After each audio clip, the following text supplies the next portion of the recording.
తెలంగాణ రాష్ట్రంలో సిట్ నోటీసుల పర్వం కొనసాగుతుంది. మొన్న చూసినట్లయితే హరీష్ రావుకు నోటీసులు ఇచ్చారు. ఇదే క్రమంలో కేటీఆర్ బీఆర్ఎస్ పార్టీ రాష్ట్ర వర్కింగ్ ప్రెసిడెంట్ అయినటువంటి కేటీఆర్ కూడా నోటీసులు ఇచ్చారు. ఈ నోటీసుల పర్వం కొనసాగుతుంది. ఎందుకు ఇలాంటి సందర్భాల్లో మున్సిపల్ ఎన్నికలు జరుగుతున్నటువంటి నేపథ్యంలో నోటీసులు ఇవ్వడాన్ని ఎలా చూడొచ్చు? మీరేం చెప్తారు? ఇప్పుడు రామన్న గట్టిగా మాట్లాడతాడు, ప్రశ్నిస్తాడు గట్టిగా. ఎందుకంటే ప్రజల తరపున కావచ్చు, రైతుల తరపున కావచ్చు, రామన్న ఇంకా హరీష్ అన్న ఇద్దరు అంటే మెయిన్ బలం ఏంటంటే వీళ్ళని ఏం చేయాలి, ఏదో ఒకటి చేయాలి వీళ్ళని. ఇప్పుడు మున్సిపల్ ఇవి ఏమంటారు ఎలక్షన్స్ ఉన్నాయి కదా, ఈ ఎలక్షన్స్లో ఇప్పుడు ఇక ఏదో ఒక డైవర్ట్ చేయాలన్నట్టు వీళ్ళని బిజీలో పెడదామని చెప్పేసి ఇక ఇవి నోటీసులు అవి ఇవి అని చెప్పేసి వీళ్ళ పైన అది చేస్తున్నాడు. కానీ ఆయన తెలుసుకోవాల్సిన అవసరం ఏంటంటే ఆయన ఎంత అది చేస్తే మాకు అంత లాభం. ఎందుకంటే ప్రజలు అందరూ గమనిస్తున్నారు తెలంగాణ రాష్ట్ర వ్యాప్తంగా. నేను ఇందాక క్యాబ్లో వస్తుంటే కూడా అతను అంటుండు, ఎందుకు గెలిచిండో అక్క, అంత పరిస్థితి మొత్తం చాలా ఘోరంగా ఉంది, అసలు ఇంకా నెక్స్ట్ టైం రాడు, బుద్ధి వచ్చింది, ముక్కు చెంపలు వేసుకుంటున్నామని అంటున్నారు. ఇంకా నేను మళ్ళీ ఫస్ట్కి ఈ జనవరి ఈ మంత్లోనే ఫస్ట్కి టెంపుల్కి పోయి పోతుంటే ఆ రోజు ఫ్రీ బస్ కదా, కొట్లాటలో నాది ఆధార్ కార్డు పర్స్ అన్ని పోయినాయి. వాళ్ళు అంటే కొట్లాడుతుంటే వాళ్ళని ఆపడం వల్ల నా ఇవి కొన్ని పోయినాయి. అంటే ఈయన వచ్చింది ఏంటంటే అన్నీ పోగొట్టుకునే చేతలు. అంటే ఆయన పరువు పోయింది కాక మన తెలంగాణ ప్రజల పరువు కూడా తీస్తున్నాడు. అది బస్సులో మా ఆడపిల్లలది కావచ్చు, ఇంకా అది ఏదన్నా కావచ్చు. ఇది ఏంటంటే నోటీసులు ఎందుకు ఇస్తున్నా అంటే ఆయన ఎన్ని నోటీసులు ఇచ్చినా ఏమి ఇచ్చినా అనగదొక్కుతాం తప్ప ఇంకా ఆయన హైలైట్ చేయలేము. ఇక నోటీసుల వల్ల ఏమైనా బీఆర్ఎస్ పార్టీ శ్రేణులు ఏమైనా భయపడే అవకాశాలు ఉన్నాయి? అస్సలు భయపడేది. ఎందుకంటే అసలు తెలంగాణ టీఆర్ఎస్ పార్టీ అంటేనే బలం. మనం తెలంగాణ ఎంచుకున్నది ఎందుకు, మనకు స్వతంత్రంగా మనం బతకాలి, ఆంధ్రోని చేతిలో మనం ఎందుకు బతకాలి అనే ఆలోచనతోని బాపు కేసీఆర్ గారు తీసుకొని వచ్చిండు తెలంగాణని.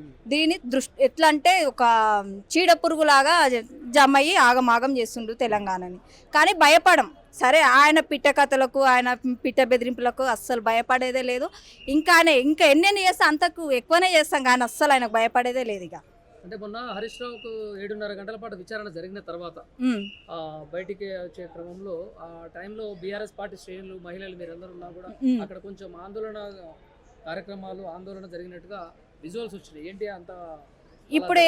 ఇప్పుడు ఏంటంటే ఇక కాంగ్రెస్ అధికారం ఉంది.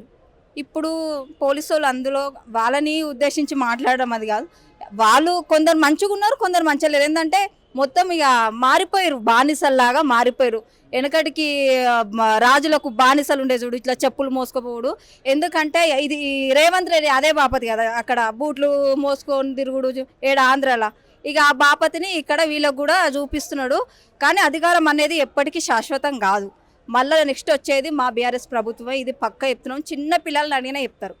ఒక సందర్భంలో CM Revanth Reddy BRS party గద్దెలు బద్దలు కొడతా అని చెప్పేసి అని అన్నారు. అది ఎలా చూడొచ్చు అంటారు బీఆర్ఎస్ పార్టీ శ్రేణులు? మీరు ఆ మాటలకి ఏమనుకుంటారు? ఆయన బద్దలు కొట్టనికే అది ఏంటంటే ఒక తల్లికి బిడ్డ ఎట్లనో జీవం పోసిందో అట్లా బాపు కేసీఆర్ గారు జీవం పోసిండు. ఆయన ఎవడో వచ్చి కూల్పుతామంటే ఎవ్వరు ఊరుకున్నారు. ఇట్లా ముట్టుకోమను, ఆయన వాడి మసైపోతాడు, పాతాలలోకి తొక్కేస్తాం అందరినీ. ఇక ఎవరెవరు వస్తారో ఆయన గద్దెలు కూల్పుడైంది, ఆయన యేసుడైంది. ఆయన ఒక సీఎం. ఆయన సీఎం అయ్యి ఏం చేయాలంటే ఇన్స్పిరేషన్గా తీసుకోవాలి మనం జనాలను. కానీ నువ్వు పొద్దులేసే బూత్ పురాణం చదువుతావు, అది కాకపోతే ఎప్పుడు చూడు బీఆర్ఎస్ పార్టీని అంటే భయము. నాకు తెలిసి ఇది భయమే. ఇక ఆయన భయంతో చేస్తున్న పనులు ఇవి. కానీ ఏదో ప్రజలని మీరు భయపడుతున్నారు, ఆయన భయపడుతున్నారు. మేము ఎందుకు భయపడతాము? ఆయన భయపడతాం. ఆయన అధికారంలో ఉన్నప్పుడు అధికారంలో ఉన్న వాళ్ళని చూసి భయపడాలి ఎవరైనా కూడా. అధికారం ఉంది అంటే అధికారం అనేది ఉంది, కానీ ఆయనకు అసలు ధమాక్ అనేది లేదు. అంతే, ఆయన ధమాక్ తప్పిన పనులే ఉన్నాయి అన్నీ. ఇక అచ్చవారి తెలంగాణలో అయితే గిట్లా చెప్తే, ఎందుకంటే ఆయన పాలమూరు గడ్డనే, నాది పాలమూరు గడ్డనే. ఇక గిట్లా ఎప్పుడన్నా ఏం కలిసినా ఏం కలవలేదు ఆయనని. ఏమైనా పదవి ఇస్తారండి కాంగ్రెస్ లో కంటే పోతారా?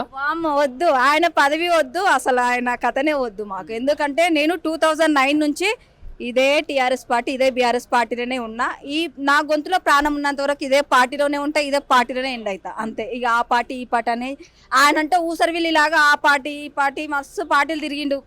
ఇక ఆయనలాగా తిరగాలంటే మాకు కాదు, అట్లా విలువ కూడా ఉండదు. ఏదో ఒక పార్టీలు ఉండాలి, ప్రాణం పోయేంత వరకు అదే పార్టీ గురించి పనిచేసుకోవాలి అంతే తప్ప ఇక ఆయనలాగా ఈ పార్టీలు ఏమి ఇస్తారు ఆ పార్టీలో అవన్నీ మనకు వద్దన్నా.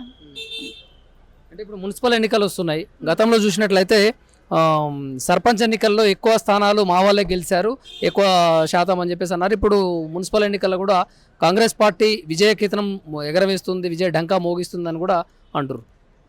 ఇక ఆయన ఊహకి అంటే కళలు ఉంటాయి కదా, పనుకున్నప్పుడు మనకి కళలు వస్తాయి చూడు, ఆయన గట్ల కళలు అంటున్నట్టు కానీ ఆయన కళలు కనని ఆయన కళలు ఎట్లయితాయో అట్లా బద్దలు కొడతాం. ఇక ఏంటంటే ఇంతకు ముందుకే సరే ఏదంటే ప్రజలను మభ్యపెట్టి తులం బంగారం అని చెప్పేసి అన్నీ చెప్తే ప్రజలు పాపం నమ్మి ఓటేసి గెలిపించిరు. నువ్వు గెలిపించినవరయ్యా, పని చేసుకోరా నాయన అంటే ఇవన్నీ పనికి మళ్ళీ పనులు చేస్తున్నాడు అన్ని. దావోస్ వెళ్ళిండు తెలంగాణ రాష్ట్ర సీఎం. అక్కడ పారిశ్రామికవేత్తలతో మాట్లాడి తెలంగాణ రాష్ట్రానికి కంపెనీలు తేవడం, పెట్టుబడులు తేవడం, ఇక్కడ ఉన్నటువంటి నిరుద్యోగులకు ఉద్యోగాలు వచ్చే అవకాశాలు ఉన్నాయని చెప్పేసి దాదాపుగా 5,000 మందికి ఉద్యోగ అవకాశాలు కొన్ని కంపెనీలతో MOU అంటే మ్యూచువల్ అండర్స్టాండింగ్ ఒప్పందాలు రాసుకుంటారు అని కూడా పేపర్లో కథనాలు వస్తున్నాయి. అంటే ఆశలు, నిరుద్యోగులకు ఆశలు చిగురించే కాలం దగ్గరుందని అనుకోవచ్చా?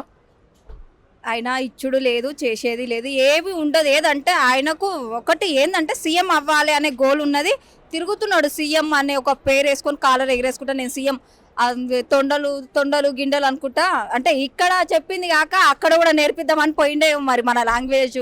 ఇట్లా నేను తెలంగాణ సీఎంని, నేను ఇక్కడ ఇట్లా మాట్లాడతా అని చెప్పేసి అక్కడ కూడా నేర్పేయని ఇంకా పోవచ్చు మరి.